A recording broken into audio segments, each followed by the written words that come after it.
ஆட்டுக்கு தாடியும் நாட்டுக்கு ஆளுநர் பதவியும் தேவையில்லை என்று பேரறிஞர் அண்ணா அவர்கள் கூறிய போதிலும், அதை முத்தமிழறிஞர் தலைவர் கலைஞர் அவர்கள் வழிமொழிந்த போதிலும், அந்த பதவி இருக்கும் வரை அதற்குரிய மரியாதையை கொடுக்க அவர்கள் முதலமைச்சர்களாக இருந்த நேரத்தில் தவறியதில்லை.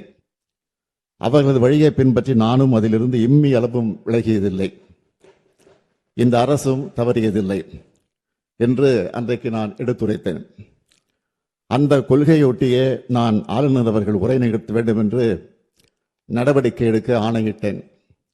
எனினும் மாண்புமிகு ஆளுநர் அவர்கள் ஏற்கனவே நடந்து கொண்டது போலவே மீண்டும் இன்று செயல்பட்டிருப்பது மிகவும் வருத்தத்திற்குரியது.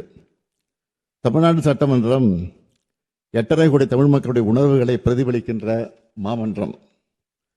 ஆளுநர் என்பவர் மாநில நலனில் அக்கறை கொண்டவராக, மக்கள் மேம்பாட்டில் ஆர்வம் கொண்டவராக, உண்மையை பேசுபவராக இருக்க வேண்டும். மக்களுடைய பேராதரவோடு பெரும்பான்மையோடு வெற்றி பெற்று ஆட்சி அமைந்துள்ள அரசு எடுக்கின்ற முடிவுகளுக்கு ஒத்துழைப்பு கூடியவராக இருக்க வேண்டும். அதைத்தான் அரசமைப்பு சட்டமும் அந்த பதவி வகுப்பிடம் இருந்து எதிர்பார்க்கிறது. ஆனால் நம்முடைய ஆளுநர் அவர்கள் அதற்கு மாறாக செயல்படுகிறார்.